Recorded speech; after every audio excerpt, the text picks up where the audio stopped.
Hi everyone. Let us learn about the word of the day for today. Spell them together with us. And remember that words are important. Abstract. A-B-S-T-R-A-C-T.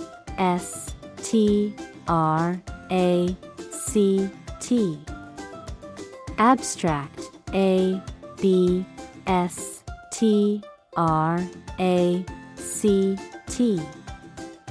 Abstract. A-B-S-T-R-A-C-T.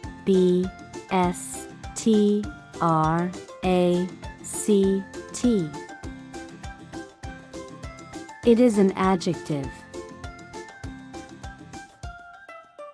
What does it mean? Abstract means existing in thought or as an idea, but not having a physical existence.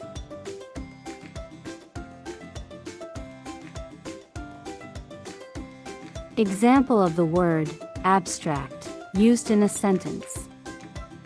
This discussion is abstract and not based on facts and particular examples.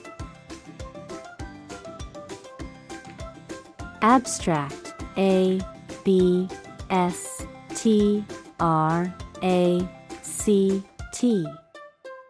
Abstract.